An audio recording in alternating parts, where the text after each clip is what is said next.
여러분 잘 쉬었습니까? 예. 기저귀 한번 쭉 하시고, 다시, 수업할 때는 또 집중력이 필요하니까, 집중력을 발휘하셔가지고, 이 시간 또, 유익한 시간이 되기를 바라겠습니다. 세 번째 주, 두 번째 시간, 데이터 분석 1, 수치를 이용한 기술 통계학 기법과, 오늘은, 기술 통계학 기법을 넘어서서, 통계학이 아주 기본, 기초가 되는 확률 부분, 아마 조금 어려울 수도 있는데, 여러분들 좀 집중하셔가지고, 수업 듣고, 그리고 잘, 모르겠는 부분들은, 유튜브 자료라든지, 또는 인터넷 자료, 그리고 도서관에서 여러분 책 빌릴 수 있는 거 아시죠? 대학생이 되면 책 빌리는 거, 이런 것들 잘 하셔야 됩니다. 그래서, 자료 같은 걸 좀 빌려가지고, 또, 교과서도 좀 사시고, 교과서하고 통계학 책들은 워낙 많습니다. 도서관에서. 여러 가지 통계학 책들을 사셔가지고, 공부를 갖다가, 좀 더 치밀하게 할 수 있기를 바라겠습니다. 자, 지금부터 수치를 이용한 기술 통계학 기법과 확률 같이 공부하도록 하겠습니다.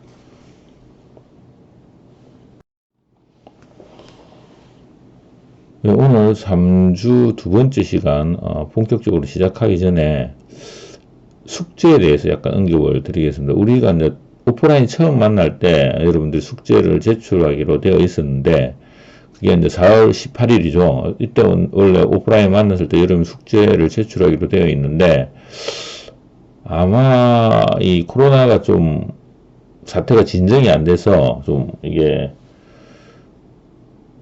우리가 처음 만나는 시간이 4월 18일이 안 될지도 모르겠습니다. 오프라인으로 만나는 시간이. 그래서, 만약에 이 날에 우리가 못 만나게 되면 여러분들이 뭐 숙제를 그대로 제출을 해야 되니까 제가 아주 비비에 따로 방을 만들어 두겠습니다. 그래서 일단은 오프라인으로 만난다는 가정하에, 제출한다고 생각하시면 되고, 만약에 안 되면 제가 비비에 따로 공지를 해가지고 숙제를 제출하는 방을 만들겠습니다. 그렇게 이제 제출할 거다라고 생각하시면 되고, 그건 다시 언급할 테니까, 일단 오프라인 4월 18일에 숙제 처음으로 제출한다라고 생각을 하시기 바랍니다.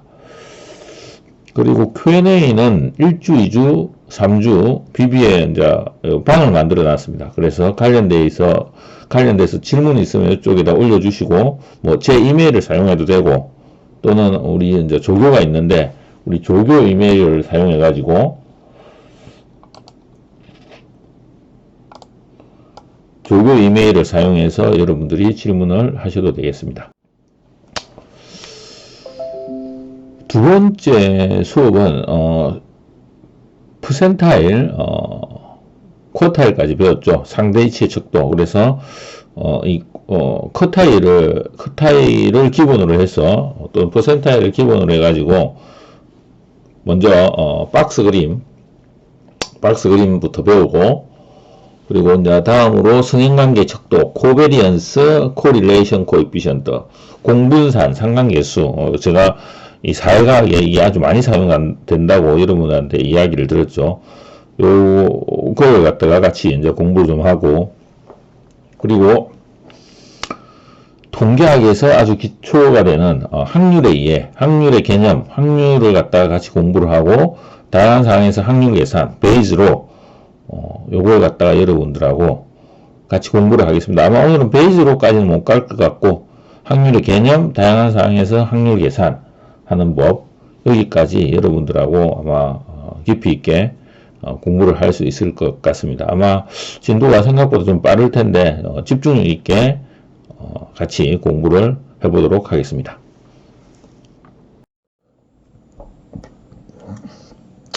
이너 쿼타일 레인지 4분위수 간 범위에 대해서 같이 공부를 하겠습니다. 이너 쿼타일 레인지는 IR이라고 하는데 4분위수 간 범위라고 하는데 4분위수는 변동성의 척도인 4분위수 간 범위를 구하기 위해서 사용될 수가 있습니다. 4분위수 Q1, Q2, Q3, Q표죠. 이거 가지고 IR을 사용하는데 IR을 구하기 위해서 사용될 수 있다. 그래서 이거 IR, 그냥 약간 이렇게, IR, 이렇게 하면 4분의 2수간 범위, 이너 쿼터일 레인지를 나타냅니다. 이너 쿼터일 레인지는 Q3-Q1. 우리 레인지는 뭐였죠? 레인지는 맥시멈 마이너스 미니멈. IR은 Q3-Q1. 이렇게 표시가 됩니다. 이렇게 또 계산을 할 수가 있습니다. 4분의 2수간 범위는 간척치들의 중간 50%가 흩어져 있는 정도를 측정한다. 예, 중간 50%가 흩어져 있는 정도를 측정하고 4분의 2수간 범위가 큰 값을 가진다는 것은 첫 번째 4분의 2수와 세 번째 4분의 2수가 멀리 떨어져 있다는 것을 나타내고 그래서 이거는 뭘 나타낸다? 변동성이 크다는 것을 의미한다. 예, IR이 크다는 것은 변동성이 크다는 것을 의미한다. 이렇게 이해하고 있으면 됩니다. 박스 그림 소개드리겠습니다. 박스 플랫. 박스 플랫은 5가지의 통계량을 그래프에 나타내는 기법이다. 박스 그림은 5가지 통계량을 나타낸다. 뭘 나타내냐면 최소값, Q1, Q2, Q3, 최대값. 이렇게 5가지 통계량을 그래프에 나타내는 기법이다. 보시는 것처럼 박스의 왼쪽과 오른쪽에 그려져 있는 것을 수염, 요 부분을 갖다가 휘스크라고 합니다. 수염이라고 부른다. 이와 같은 수염 밖에 존재하는 관측치를 갖다가 이상치, 요 수염 밖에 데이터가 올 수가 있거든요. 요런 걸 갖다가 이상치라고 합니다. 수염은 4분의 2수간 범위의 1.5배 또는 이상치가 아닌 가장 극단치 중에서 저금점까지 그려진다. 그래서 미니멈하고 맥시멈이 이 수염 밖에 안에 있다. 그러면 그까지 그려지는 게 최소 최대가 됩니다. 그런데 만약에 이 1.5 곱하기 Q3-Q1 요걸 갖다가 수염이 갈 수 있는 최대값인데 요거 너머에 있는 데이터가 있다 그러면 이 수염까지만 그려진다는 그런 의미입니다. 그래서 수염은 4분의 2수간 범위의 1.5배 또는 이상치가 아닌 극단치 중에서 적은점까지 그려진다. 그래서 요거는 수염보다 1.5 곱하기 Q3-Q1보다 작다. 그런 경우에는 요까지 그려진다는 얘기죠. 예. 다들 이해하셨죠? 조금 전에 설명드린 박스 플랫을 가지고 데이터를 분석하는 예를 보도록 하겠습니다. 패스트푸드 레스토랑과 패스트푸드 레스토랑 성차 구입 창구의 서비스 시간 비교.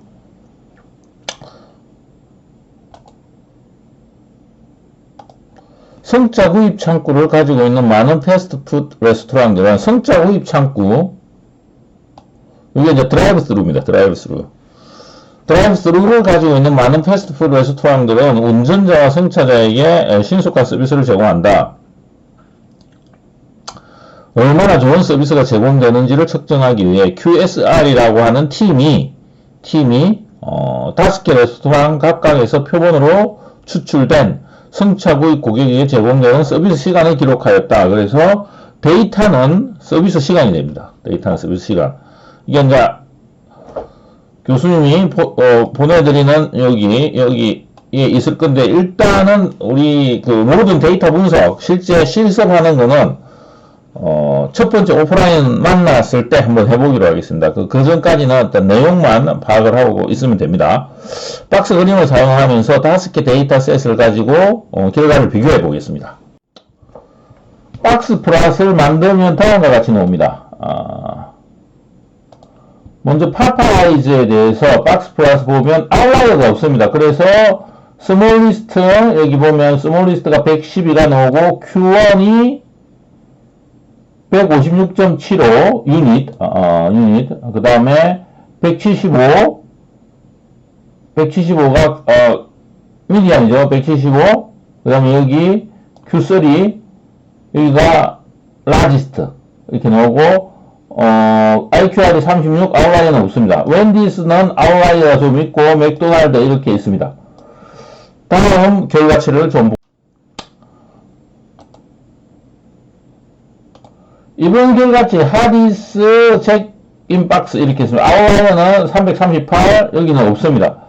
근데 이 5가지를 하나의 일직선상에 놓고 비교를 해보시면 웬디스의 서비스 시간이 가장 짧고 일관성을 있다는 걸 알 수 있습니다.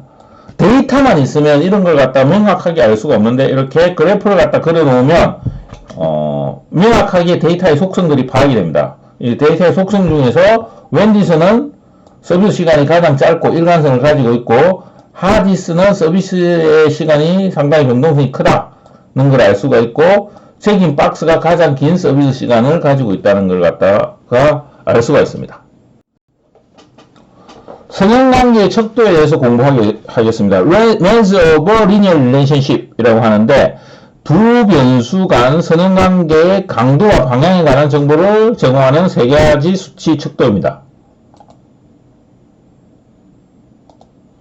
두 변수 간 선형관계의 선형관계의 강도와 방향에 관한 정보를 제공하는 세 가지 척도인데 공분산, 상관계수, 결정계수 중에서 우리는 요 두 가지만 공부하도록 하겠습니다. 요거는 조금 어려운 파트입니다. 결정계수는 조금 어렵기 때문에 공분산, 상관계수 먼저 공부를 하고 나중에 결정계수에 대해서 공부를 하도록 하겠습니다.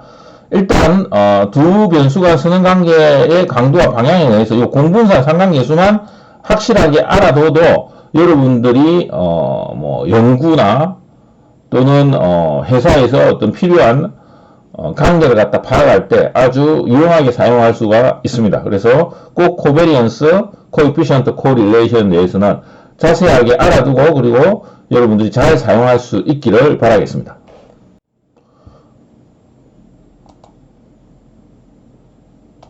먼저 공분산, 코베리언스를 공부하도록 하겠습니다. 공분산은 X와 Y 간 선형관계의 존재와 성형 방향을 제시해주는 척도이다.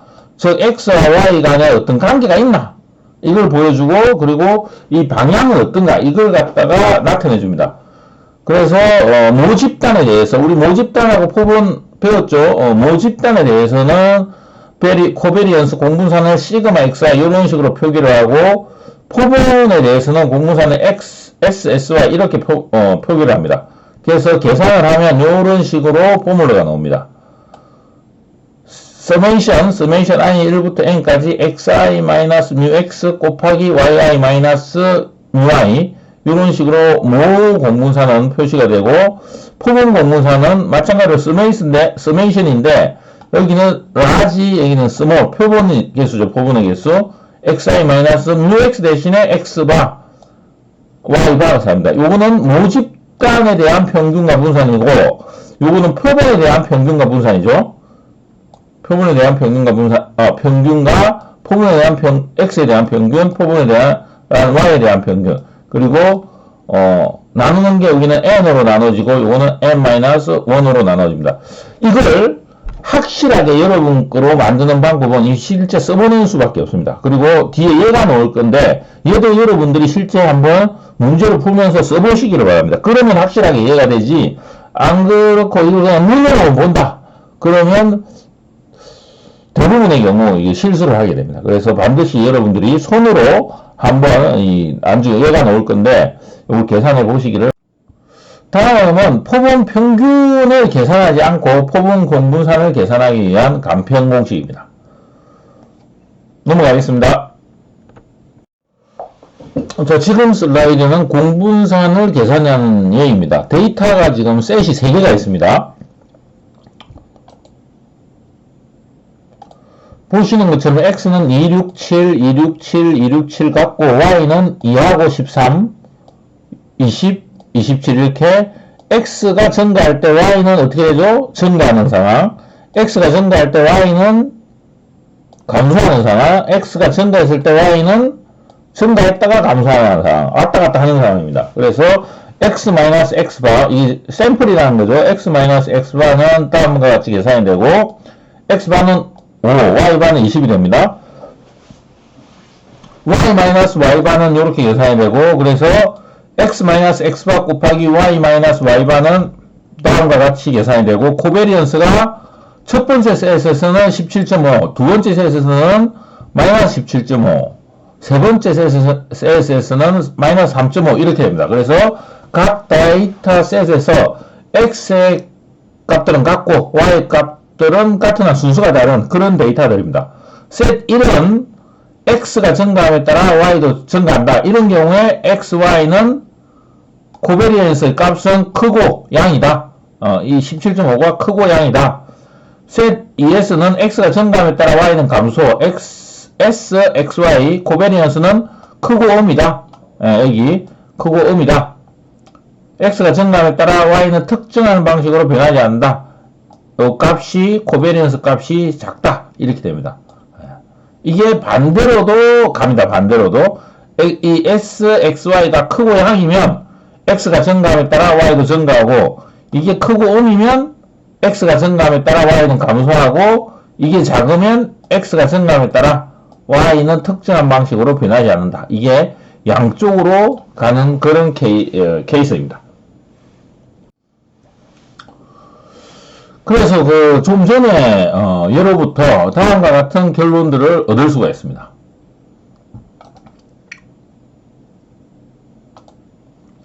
두 변수가 동일한 방향으로 움직일 때, 두 변수 모두 증가하거나 감소할 때, 동일한 방향으로 움직일 때 공분산의 값은 크고 양의 값을 가진다. 마찬가지로 공분산이 크고 양의 값을 가지면 두 변수가 동일한 방향으로 움직인다. 이렇게 이해하시면 되고, 공분산은 크고 음의 값을 가진다. 이럴 때 두 변수는 반대 방향으로 움직인다. 두 변수가 반대 방향으로 움직일 때 공분산은 크고 음의 값을 가진다. 양쪽 방향이 다 됩니다. 두 변수의 움직임에 특정한 패턴이 존재하지 않을 때 공분산의 값은 작거나 0이다. 공분산의 값이 작거나 0이면 두 변수의 움직임에 특정한 패턴이 존재하지 않는다. 이것도 옳은 스테이트먼트입니다. 그러나 공분산은 이게 공분산의 단점인데 어떤 특정한 값이 주어졌을 때 이 값이 큰지 작은지를 결정하는 기준이 없습니다. 그래서 공분산은 선형의 강도에 대해서 많은 정보를 제공하지 못합니다. 그래서 다른 매저가 필요한데 그게 상관계수입니다. 상관계수. Coefficient of correlation. 그래서 다음 슬라이드에서 Coefficient of correlation에 대해서 같이 공부를 하겠습니다. 상관계수는 공분산을 변수들의 표준 편차의 곱으로 나눈 것으로 정의가 됩니다. Coefficient of correlation.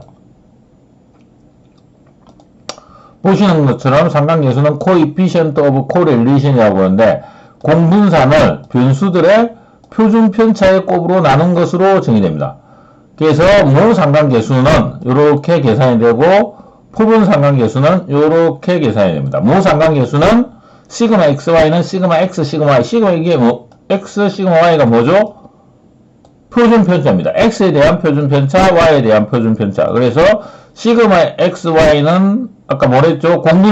공분산을 표준 편차의 곱으로 나눈다. 이게 population coefficient of correlation 모상관계수. 포분 상관계수도 마찬가지로 포분에 대한 거죠. 포분 공분산 나누기 포분 x에 대한 표준 편차, 포분 y에 대한 표준 편차 이런 식으로 계산이 됩니다. 그래서 상관계수는 x와 y 간의 선형관계가 얼마나 강한가에 대한 정보를 제공한다. 방향과 정보 이 둘 다를 제공합니다. 자, 그럼 이전에 배웠던 상관계수에 대한 공식을 바탕으로 다음과 같은 속성들이 유도가 될 수가 있습니다. 상관계수는 마이너스 1과 1 사이의 값을 가집니다. 마이너스 1과 1 사이의 값을 가진다. 플러스 1 사이의 값을 가진다. 두 변수가 매우 강한 양의 선형관계를 가지면 상관계수는 플러스 1에 가까운 값을 가진다. 그래서 이 상관계수 값이 플러스 1에 가깝다. 그러면 강한 양의 상관관계가 있다. 이렇게 판단을 하면 됩니다.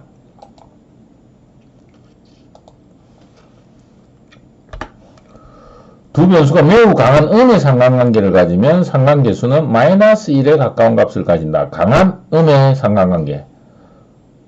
플러스 1은 강한 양의 선형관계. 마이너스 1에 가까운 값을 가지면 강한 음의 상관관계를 가진다. 이렇게 판단을 하는 겁니다. 두 변수 간에 선형관계가 존재하지 않으면 상관계수는 0에 가까운 값을 가진다. 그래서 0에 가깝는가? 플러스 1에 가깝는가, 마이너스 1에 가깝는가, 이거에 따라서 변수 간의 관계가 양인가 음인가 별로 상관이 없는가, 이렇게 판단하는 겁니다. 이거는 이제 x, y 변수로 이렇게 되어 있지만 여러분들 실제 하는 거는 이거 응용을 해야 되겠죠. 응용을 하려고 하면 어떻게 해야 될까요?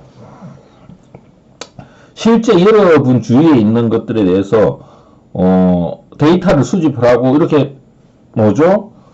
상관계수로 갖다 계산을 하면 됩니다. 계산을 해가지고 이게 플러스 1에 가깝나 마이너스 1에 가깝나 0에 가깝나에 따라서 강한 양의 상관관계, 강한 음의 상관관계 또는 관계가 없다 이렇게 판단을 할 수 있는 겁니다. 예를 들어서 매출액과 온도, 맥주의 매출액과 온도와의 관계 이런 거 계산할 수 있겠죠. 그리고 매출액과 광고 간의 상관관계 뭐 이런 것도 계산할 수가 있고 다양한 아주 많은 예들이 이 상관계수에 사용이 됩니다. 여러분들이 실제 관심이 있는 것 또는 전공 분야에서 공부하는 것 이런 것들이 상관계수를 가지고 사용이 될 수가 있습니다. 그래서 이 상관계수는 아주 폭넓은 응용 분야를 가지고 있습니다. 상관계수를 그림으로 설명한 부분입니다. 그림이 이렇게 생겼다. 이게 X축, 이게 Y축인데 이렇게 생겼다. 그러면 뭐죠? 강한 양의 상관관계. X가 증가할 때 Y가 어떻게 되죠? 증가하는 그래프죠. 그래서 이거는 상관계수를 계산을 하면 이거는 뭐죠? 모집단에 관한 거, 이건 포분에 관한 것이든 상관없이 플러스 1이다. 그러면 강한 양의 상관관계. 이렇게 그림이 나왔다. 그러면 0에 가까운 값이 되고 선형관계가 존재하지 않고 그림이 이런 식으로 나왔다. 그러면 강한 음의 상관관계. X가 증가할 때 Y는 감소하는 그런 관계입니다.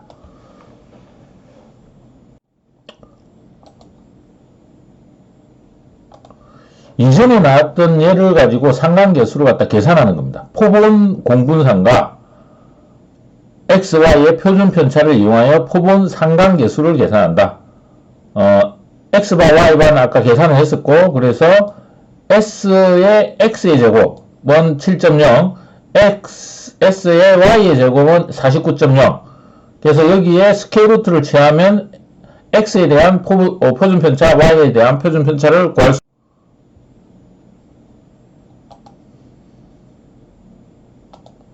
X에 대한 표준 편차, Y에 대한 표준 편차, X에 대한 표준 편차 2.65, Y에 대한 표준 편차 7을 넣어서 데이터셋 1에 대한 포본 상관계수는 0.943.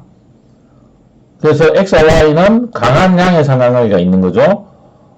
데이터셋 2번은 계산해보면 상관계수가 마이너스 0.943 강한 음의 상관관계가 있는 거죠.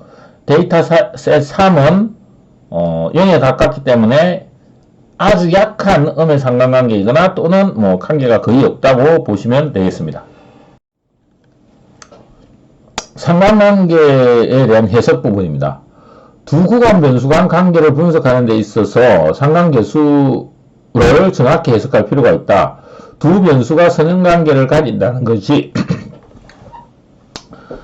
X가 원인이고 Y가 결과라는 것을 의미하지 않는다. 상관관계는 인과관계가 아니다.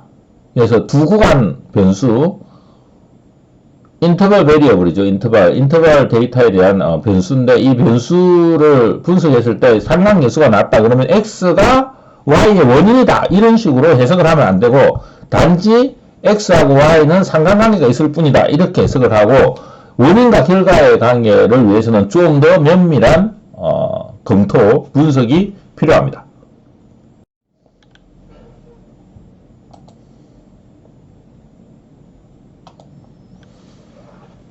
지금까지 배웠던 내용을 갖다가 모집단에 대한 것과 포본집단에 대한 것, 즉 무수와 통계량 부분으로 나누어서 요약을 한 부분입니다. 무수는 파라미터인데 이거는 모집단에 대한 것, 이거는 통계량, 즉 모집단은 일반적으로 다 알 수가 없습니다. 그래서 이제 통계량을 가지고 공부를 하는데, 그래서 요 두 가지 간의 모집단과 표본 간의 차이점을 아시기 바라고, 주로 이제 통계학 부분은 모수를 통계량을 가지고 추정을 하는 겁니다. 그렇게 아시면 되고, 그래서 모집단 모수에 관한 거는 포본 크기는 라지 n, 모 평균은 mu, 모 분사는 시그마 제곱, 모 표준 편차는 시그마, 모 공분사는 시그마 xy, 모 상관계수는 로 xy, 로라고 합니다. 로 xy 이렇게 쓰고, 포본 통계량에 대해서는 포본 크기는 n, 포본 평균은 x바, 포본 분사는 s제곱, 포본 표준 편차는 s, 포본 공분사는 코베리언스 xy, sxy 이렇게 나타내고, 포본 상관계수는 rxy 이렇게 나타냅니다. 자, 이제 확률의 이해 부분에 대해서 여러분하고 같이 공부를 하겠습니다. 먼저 사건의 확률을 부여하는 방법, 이 부분에 대해서 같이 공부를 해보겠습니다.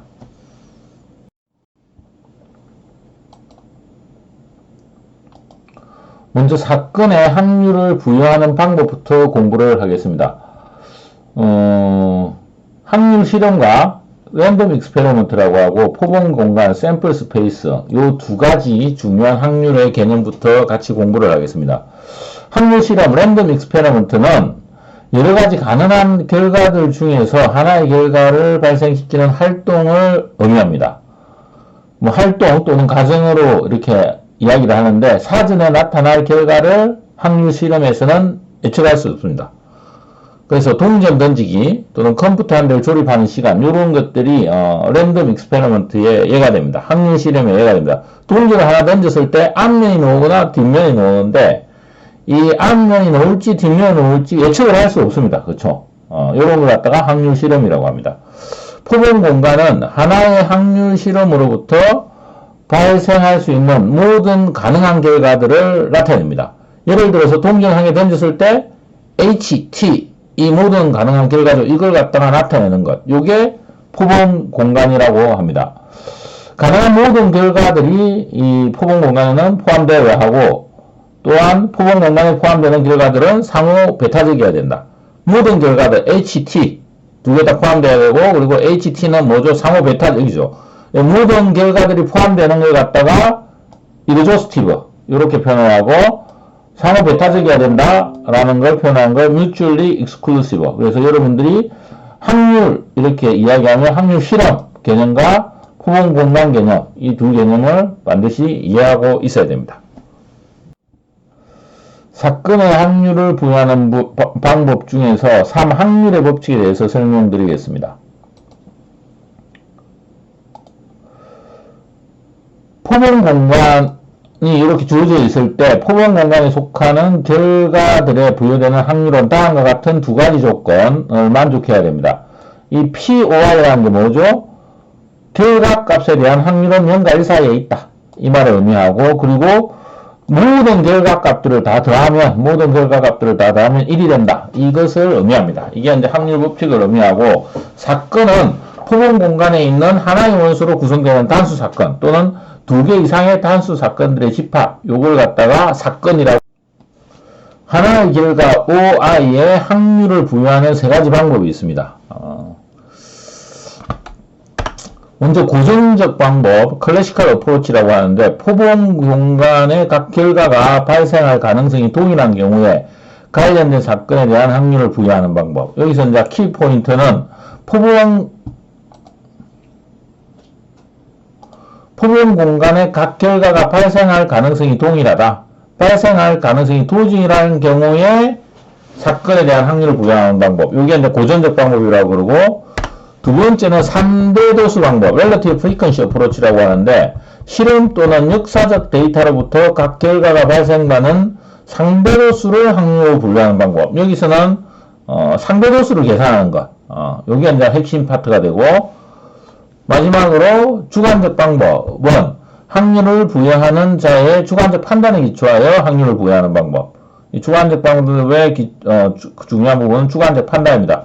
뭐 이렇게 딱 들으면 이해가 안 되더라도 그냥 이렇게 되는 게 있다라고 생각하시고 좀 다음 뒤에 슬라이드에서 이 고전적 방법, 상대도수 방법, 주관적 방법에 대해서 좀 더 체계적으로 설명을. 고전적 방법에 대해서 좀 더 설명을 드리겠습니다. 하나의 확률 실험이 n개의 가능한 결과를 가지고 각 결과가 발생될 확률이 동일하다면 각 결과가 발생될 확률은 n분의 1입니다. 예를 들어서 여러분들이 동전을 던지면 샘플 스페이스가 어떻게 되죠? 동전 던질 때 샘플 스페이스는 h, t 이렇게 됩니다. 각각의 일어날 확률은 어떻게 되죠? probability h는 2분의 1이 되고 마찬가지로 probability t도 2분의 1이 됩니다. 2분의 1. 이게 이제 확률 실험 그리고 포본 공간 각 사건에 대한 확률 이렇게 나올 수 있고 그 각 사건에 대한 확률이 고전적인 방법으로 정의가 될 수 있다는 거죠. 확률 실험에서 나올 수 있는 결과가 동전을 던져서는 두 가지 n이 때는 2가 되는 거죠. 그리고 각 결과가 발생할 확률은 2분의 1이 되는 거죠. 1 나누기 n 그러니까 n이 2니까 2분의 1이 되는 거죠. 마찬가지로 주사위 한 개 던지기도 포본 공간은 여기서 보는 것처럼 1에서 6까지가 나오고 확률은 포본 공간의 각 원소가 발생할 확률 6분의 1이 되고 사건을 갖다가 주사위 한 개 던지기 위해서 짝수가 나타날 사건이라고 정의를 하면 사건은 A는 이렇게 되고 사건의 확률은 각각의 사건에 일어날 확률 이걸 뭐라고 그러죠? 심플 이벤트 단순 사건이 일어날 확률을 갖다 더한 겁니다. 그렇죠? 이렇게 더하면 2분의 1이 됩니다.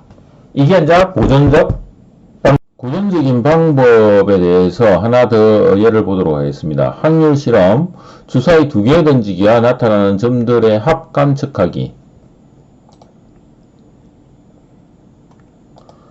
여기서 보시면 포본 공간은 2에서 12가 됩니다. 그래서 주사위 하나, 여기 주사위 하나, 그리고 요 사각 박스에 있는 내용들이 주사위 합 2개를 갖다가 합친 내용입니다.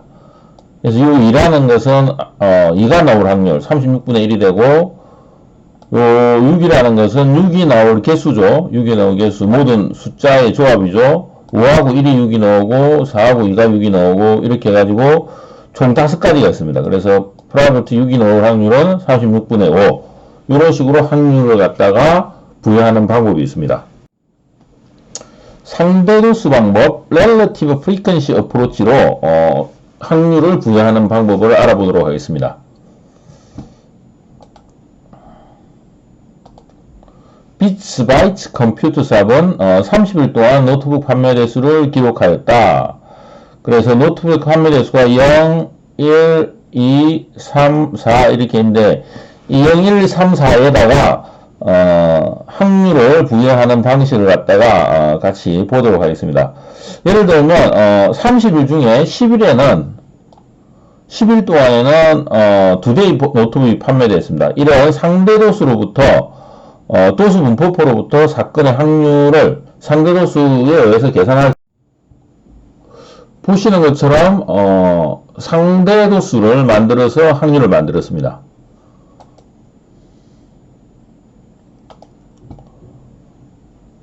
총 일수를 총 합치면 얼마죠? 30일입니다. 30일. 그래서 이 도수 일수에다가 총 일수를 나눈 겁니다. 그러면 0에서는 0.03이 나오고 1에서는 0.07이 나옵니다. 이렇게 확률을 계산할 수가 있습니다. 그래서 비츠 바이츠 컴퓨터 사업이 임의의 하루에 세대의 확률, 세대의 노트북을 판매할 확률은 요 3에도 해당하는 상대도수를 보면 0.40이 됩니다. 그래서 이미 하루에 세대의 노트북을 판매할 확률은 40%이다. 이렇게 확률을 부여하는 방법. 이게 마지막으로 주관적 확률에 대해서 설명드리겠습니다. 주관적 확률에 대해서 설명드리겠습니다. 주관적인 방법은 한 사건의 발생에 대한 믿음의 정도를 확률로 부여하는 겁니다. 일기예보의 강수 확률, probability of precipitation은 기본적으로 현재의 날씨 상황과 과거의 관측에 기초하여 부여되는 주관적 확률입니다. 물론 또 객관적인 방법들이 사용되긴 되는데 수학적인 방법들이 사용되게 되는데 제가 알고 있기로 뭐 여러 가지 방법들이 사용되고 있습니다. 근데 과학적인 방법이 되더라도 최종적인 판단은 주관적인 확률에 의해서 결정을 합니다. 확률의 해석, 어떤 방법을 사용하는지 간에 확률은 한 가지 방법으로 해석이 될 수가 있습니다. 그걸 갖다가 나타내는 슬라이드입니다. 확률을 부여하기 위해 어떤 방법이 사용되는지 간에 확률은 확률 실험이 무한히 이루어지는 경우를 상정한 상대도수 방법을 사용하면서 해석될 수 있다. 즉 상대도수 방법이 중요한 이유는 어떤 확률이든지 간에 이 상대도수 방법에 의해서 해석이 될 수 있는 겁니다. 주관적 확률도 그렇고 클래시컬 어프로치도 그렇고 모두 상대도수 방법에 의해서 해석이 될 수가 있습니다. 예를 보겠습니다. 한 복권 게임에서 49개의 숫자 중에서 6개의 숫자를 선택한다고 하자.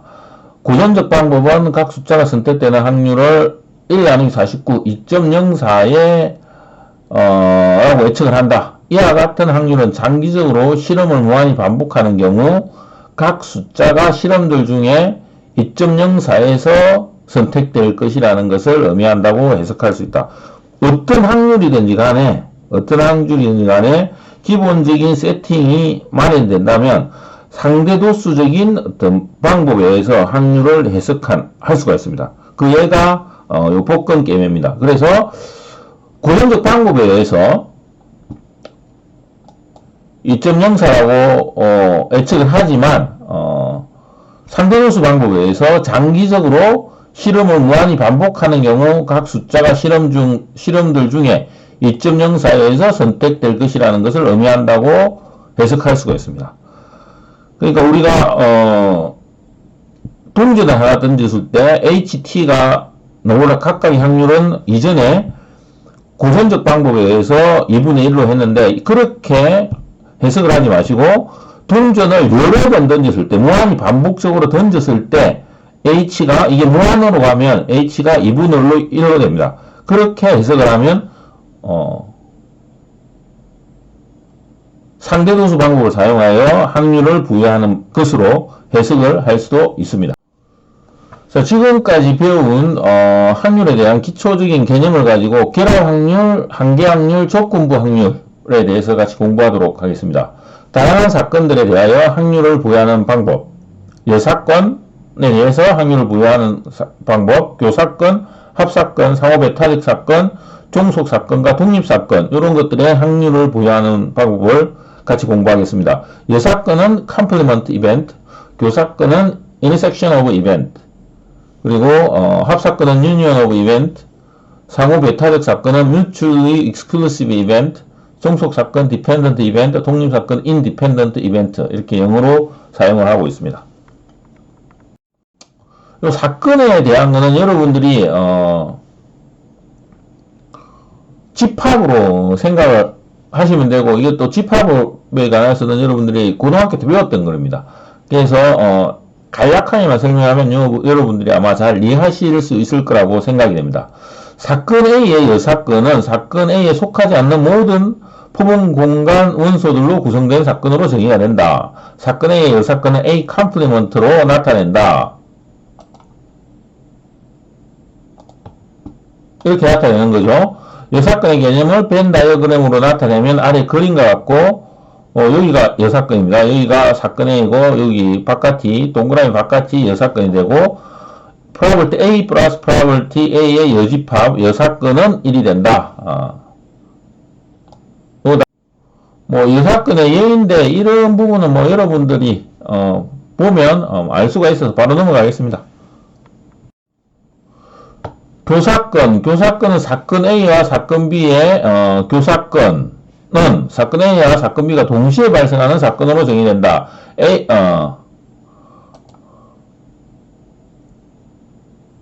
그래서 A and 대신에 이런 기호로 사용합니다. 그렇죠? 이런 커브를 갖다 거꾸로 나눈 이런 기호도 사용합니다.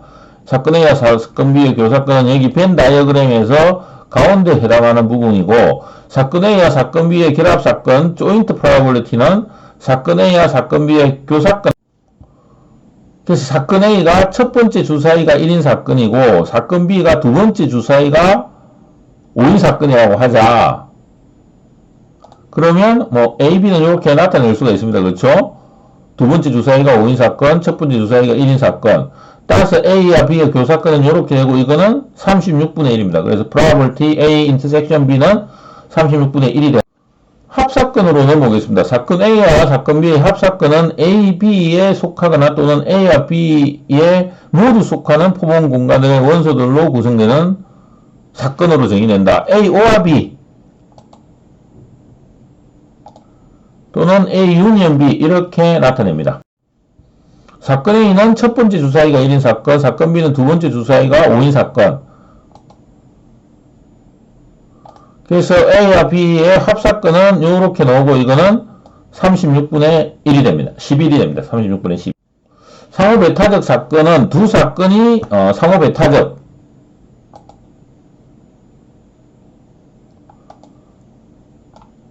mutually exclusive, 즉 두 사건이 동시에 발생되지 않을 때 상호배타적인 사건. 그래서 결합 확률, 동시에 배타적인 게 없기 때문에 결합 확률은 0이 됩니다. 상호배타적인 사건은 사건 A와 사건 B의 공통으로 가지는 포본 공간의 연소가. 다음 그림은 여사건, 합사건, 교사건, 배타적인 사건을 갖다가 한 슬라이드에 보여준 요약된 자료입니다.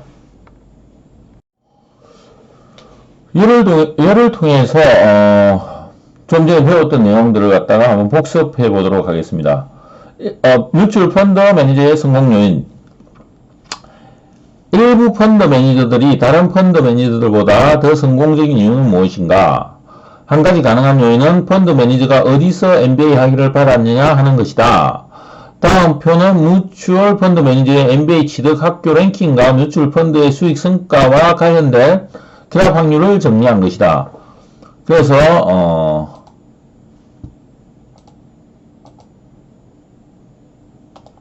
여기 보시면 요에 해당하는 부분 탑20 MBA 프로그램으로부터 펀드 매니저가 졸업을 했다. not 탑20 MBA 프로그램은 펀드 매니저가 랭킹 20위권에 MBA 프로그램부터 졸업하지 않았다. 이걸 의미하는 거고 요쪽 이 열에 해당하는 건 뮤추얼 펀드가 시장을 아웃퍼폼한다. 즉 수익률이 좋다. 이건 수익률이 좋지 않다. 그래서 펀드의 수익률과 이 펀드 매니저가 탑20 MBA 프로그램부터 졸업했냐 아니냐가 이게 상관관계가 있냐 없냐 이걸 조사하는 겁니다. 그래서 요거는 뮤추얼 펀드가 시장 수익률보다 높을 때 이 사람이 이 뮤추얼 펀드를 갖다 다루고 있는 사람이 펀드 매니저가 탑20 MBA 프로그램부터 졸업해서 확률은 0.11. 이거는 이제 자료 조사를 통해서 알 수가 있겠죠. 마찬가지로 각각에 있는 주어진 위에서 좀 전에 주어진 결합 확률표를 다음과 같이 간략한 기호를 사용하면서 나타낼 수가 있습니다. 그래서 요 0.06이라는 거는 probability A2 intersection B1인 거죠. 이거 보면 각각에 대한 기호에 대한 예가 나와 있고 A2 intersection B1이니까 A2 intersection B1. 그럼 A2는 여기 펀드 매니저가 상위 20% 이의 MBA 프로그램에서 졸업하였다. 그래서 상위 20%, 상위 22가 아닌 MBA 프로그램 졸업했을 사건과 B1 뮤추얼 펀드 수익률이 시장 수익률보다 높을 사건, 이거의 교집합인 사건의 확률을 이야기합니다. 즉, 펀드 매니저가 B1, 펀드 매니저가 왜 뮤추얼 펀드가 시장 수익률보다 높으면서 동시에 이 펀드 매니저의 졸업한 학교가 MBA 20%가 아닌 그런 결합 확률을 갖다가 나타내는 게 0.06의 의미. 한계 확률, marginal probability에 대해서 소개를 드리겠습니다. marginal probability. 한계 확률, marginal probability는 결합 확률표에서 각 행각 확률의 확률들을 합하여 계산한다. 즉, 각 행, 요 A1의 무차별, B1, B2를 무차별적으로 해가지고 이 두 개 합하면 0.4. A2의 확률, probability A2는 B1, B2에 있는 걸 다 합쳐서 0.6. 이렇게 계산할 수가 있죠. 마찬가지로 probability B1, probability B2를 요거 두 개 합치고 요거 두 개 합쳐서 이렇게 계산을 할 수가 있습니다. 그러면 probability B1은 0.17이 나오고 probability A1은 0.4, probability AT는 0.6, probability B2는 0.83이 나옵니다. 근데 이 한계 확률 값을 다 더하면 1이 나옵니다. 1. 그리고 이 probability B1은 무추얼 펀드 수익률이 시장 수익률보다 높을 확률. 여기에 있는 요 마진, 요걸 갖다 영어로 마진이라고 하지 않습니까? 요 마진에 있는 확률이라 가지고 marginal probability라고 합니다. A2를 예를 들면 펀드 매니저가 상위 20% 이외에 MBA를 졸업하였을 확률. 위에 이렇게 하니 좀 이상한데 펀드 매니저가 상위 20%가 아닌 그런 곳에서 MBA 학위를 받았을 확률은 0.60 이렇게 계산을 할 수가 있습니다. 요걸 갖다가 한계 확률, marginal probability라고 합니다. 여러분 입에 읽으셔야 됩니다. 원래 이제 뇌에다가 이걸 입혀야 되는데 뇌에다가 입히면 되게 힘들지 않습니까? 그러니까 입에다가 뇌에 같이 들어가는 요 입과 뇌에다가 요런 용어를 통계적인 용어들이 익숙해져야 됩니다. 주로 이제 교수님은 한국에서 또 공부를 하고 미국에서 공부를 했기 때문에 주로 이제 한글이 더 익숙합니다. 그리고 책도 한글 책을 사용을 했지만 영어 책을 사용을 해가지고 영어 책에 익숙한데 여러분들은 뭐 편하실 대로 한계 확률 또는 marginal probability 이 두 개를 갖다가 다 주요 통계 용어들은 한글 용어와 영어 용어 이 두 개를 갖다가 다 같이 익숙하게 하는 게 자, 조건부 확률 conditional probability에서 같이 공부를 해보겠습니다. 조건부 확률 conditional probability는 다른 사건이 발생하였다는 조건 하에서 한 사건이 발생할 확률을 나타냅니다. 사건 B가 발생하는 조건 하에서 사건 A가 발생할 확률은 probability A 기본 B로 나타냅니다. 다음과 같이 계산이 됩니다. 조건은 포본 공간을 새롭게 정의하기 때문에 probability A 기본 B는 probability B분의 probability A intersection B가 됩니다. 그래서 이걸 갖다 이런 손으로 갖다 좀 써보셔야 됩니다. 손으로 반드시 써보셔가지고 익숙하게 이거는 probability A 기본 B와 probability B 기본 A의 관계를 나타냅니다. 어떤 게 먼저 일어났냐에 따라서 요 밑에 분모가 바뀐다고 보면 됩니다. 우리 좀 전에 예에서 뮤추얼 펀드 매니저의 성공 요인이 탑20 MBA 프로그램 졸업하는 게 맞냐 안 맞냐 이걸 갖다가 조건부 확률을 가지고 알 수가 있습니다. 펀드 매니저가 상위 20%인 MBA 프로그램을 졸업하였다는 조건 하에서 뮤추얼 펀드의 수익률이 시장 수익률보다 높은 확률은 probability B1 기본 A1입니다. 이게 과연 확률이 뭐가 될지 한번 보겠습니다. probability B1가 probability A1이 주어졌을 때 비교한가 이걸 갖다가 비교를 해보면 만약에 여기 높다 그러면 A1이 조금 영향을 미치네 이렇게 생각할 수가 있겠죠. 네, 그런 걸 보는 겁니다.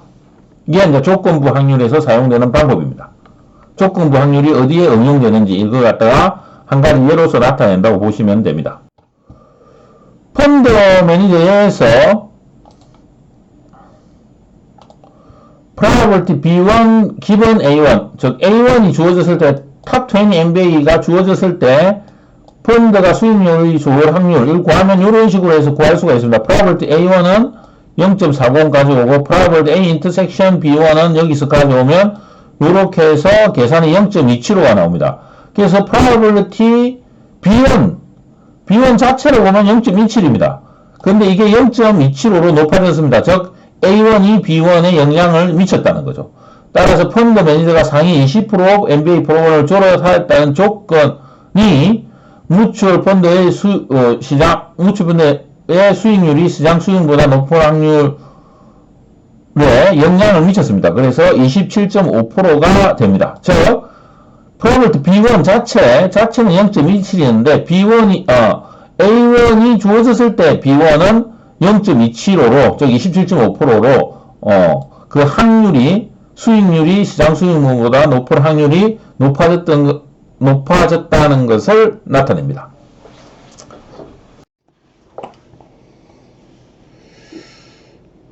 자, 수업 마무리 하도록 하겠습니다.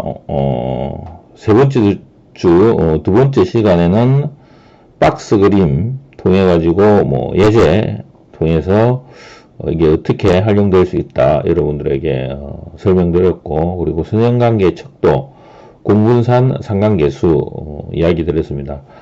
두 변수 사이의 관계, 매출과 광고, 매출과 온도, 또는 여러 가지 다양한 설명을 할 수 있는데, 이 선형관계의 척도는 사회과학, 인문과학에서 아주 많이 사용되는 것들입니다. 여러분들이 관심에 있는 어떤 두 가지 변수의 관계가 있냐 없냐 이럴 때는 모두 사용이 되는 척도입니다. 그래서 여러분들이 이 상관계수 잘 익혀두시고, 그 다음에 이제 확률 개념은 여러분들이 이 통계에서 가장 중요한 개념인데, 이 확률 개념, 즉 여러분들이 확률적인 방식으로 사고를 할 수 있어야 됩니다. 확실하게 일어난다 그러면 확률 1, 확실하게 안 일어난다 그러면 확률 0. 일반적으로 우리가 경험하는 모든 것들은 그 사이에 있는 값들이죠. 확률 0과 1 사이에. 그래서 여러분들이 어떤 사건을 파악할 때 이 사건이 일어날 확률에 일어날 사건을 갖다가 확률의 관점에서 항상 보는 그런 사고방식을 가지시기를 바라겠습니다. 그런 방식만 머릿속에 여러분들이 어떤 의사결정을 내리는 가정에서 그런 확률적인 관점만 가지더라도 우리 수업의 어떤 목적 중에 하나는 달성된 거라고 그렇게 보시면 되겠습니다. 그리고 다양한 상황에서 확률을 어떻게 계산하냐, 조건부 확률, 이런 것들 같이 공부를 했습니다. 마지막으로 수업을 마무리하기 전에 숙제 있습니다. 숙제. 파트 1, 2, 3 이렇게 숙제가 있으니까 여러분들 숙제 참고하시고, 제출은 오프라인 우리가 처음 만났을 때 그때 숙제는 제출해 주시기를 바라겠습니다. 아마 여러분 좀 데이터 분석원 때문에 좀 바빠지겠죠. 공부 열심히 하시고 건강 조심히 하시고 다음 주에 또 만나도록 하겠습니다. 수고하셨습니다.